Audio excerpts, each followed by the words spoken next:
C'est parti, on y va. Ça va? Ça va. Et le produit? Ça marche sans rien. Parfait. Voilà. Tu n'as même pas l'aiguille. Mais non, ça va tout seul là. L'objectif, quand on a ouvert ce centre ce matin, c'était dans la préparation qui s'est effectuée tout au long de la semaine dernière, d'être opérationnel pour pouvoir anticiper une montée en puissance de ce centre de vaccination dans les semaines qui viennent et sans doute d'ailleurs dès la semaine prochaine ou dès dans 2 semaines. Après son ouverture le 12 janvier, salle Carbonard, le centre de vaccination de Saint-Dié-des-Vosges a déménagé. Il accueille le public depuis ce lundi 29 mars dans le palais omnisport Joseph Claudel, spécialement aménagé. 5 espaces bien identifiés ont été mis en place afin de gérer au mieux les flux de personnes. Comment est organisé ce centre? Vous avez vu, il y a un accueil, d'accord. Il y a un point de rendez-vous, ce qu'on appelle le point de rendez-vous Doctolib. Après, vous passez une visite médicale devant un médecin. Après, une fois que cette visite est validée, vous allez vous faire vacciner, donc vous passez devant une infirmière.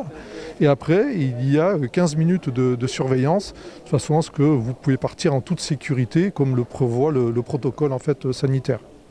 Comment fait-on pour s'inscrire? Alors, on s'inscrit via la plateforme téléphonique. Donc, vous êtes reçu par une secrétaire qui vous enregistre, qui vous donne un créneau. Et vous êtes enregistré ce qu'on appelle chez nous le logiciel Doctolib. Et vous êtes inscrit pour la première et la deuxième vaccination. Quelle est la durée d'attente actuellement?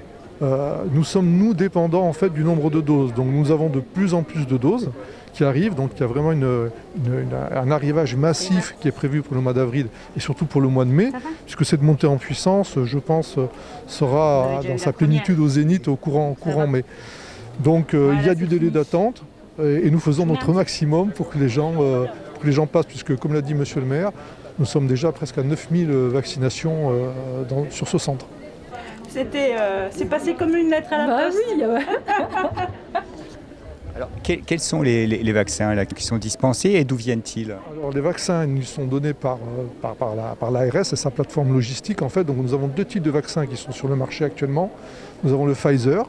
Donc 90%, 95% de nos vaccinations sont faites avec le Pfizer. Et nous avons eu de l'AstraZeneca pour les 50 et plus jusqu'à 74 ans. Et le Pfizer, pour l'instant, est utilisé pour les plus de 75 ans, comme c'est prévu depuis le début, parce qu'on n'a pas encore passé en fait toutes ces personnes âgées. Le centre est ouvert du lundi au vendredi de 8h30 à 12h et de 13h30 à 18h. Tout est organisé pour assurer le maximum de fluidité. Un conseil, respecter les horaires de convocation. Inutile de venir trop tôt et encore moins en retard. Pour une première journée donc, dans ce nouveau centre, tout se passe très bien. La seule chose sur laquelle j'insisterai, c'est de demander donc, aux patients de venir à l'heure. Ça ne sert à rien de venir avec une demi-heure ou 1 heure d'avance. En venant à l'heure, c'est fluide. Si tout le monde vient en avance, automatiquement, il y a des perturbations et il n'y a plus de fluidité au niveau du centre. Et vous risquez d'attendre une demi-heure à 1 heure, alors qu'en temps normal, tout se passe très bien.